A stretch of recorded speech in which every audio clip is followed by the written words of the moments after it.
It was pretty common in oneness churches that I grew up in and around to quote a text from Matthew 3 about Jesus and say, Jesus must be God, because in Matthew 3, it quotes Isaiah 40.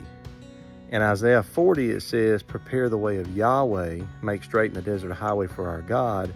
In Matthew 3, it's applied to Jesus, so Jesus must be God. I want to be as nice as possible when I say this, but I want to be forthright. That is an extremely shallow reading of the text. Our job as Bible students and expositors is not to cherry pick verses and cite them and then piece them together like proof texts. If you read Matthew chapter 3, Mark 1, Luke 3, and John chapter 1, Isaiah 40, verse 3, at least in part, is quoted in all four of the Gospels. And if you slow down and actually read before and after and in context, you'll see that the reason all four gospel authors cite Isaiah is not to point you to Yeshua being Yahweh, but to point you to Yochanan the washer, or John the baptizer, as being the voice that cries out in the wilderness. Each time Isaiah 40 is cited, it's specifically in reference to Yochanan being the voice in the wilderness. The authors are not citing the Isaiah 40 text to teach that Jesus is God or Yeshua is Yahweh or the later oneness doctrine. They're citing it to point to John the baptizer. What did John prepare?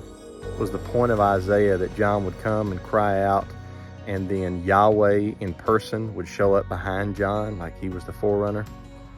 Or was John preparing the way of Yahweh, make straight in the desert the highway for our God?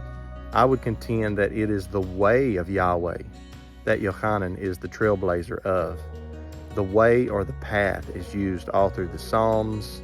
It's talked about in the Proverbs, the path of the righteous. It talks about in 1 John that we should walk like Yeshua. In Genesis, Enoch and Noah both walked with Elohim. The way of Yahweh, perfect righteousness, how you really obeyed Yahweh in his instructions, that path had been overgrown with thorns, thistles, and brush. And Yochanan was the voice that prepared that way of Yahweh. And then when Yeshua showed up, he showed us exactly how to walk with Yahweh. In John 14:6, Yeshua even says, I am the way, the truth, and the life. No man comes to the Father but by me.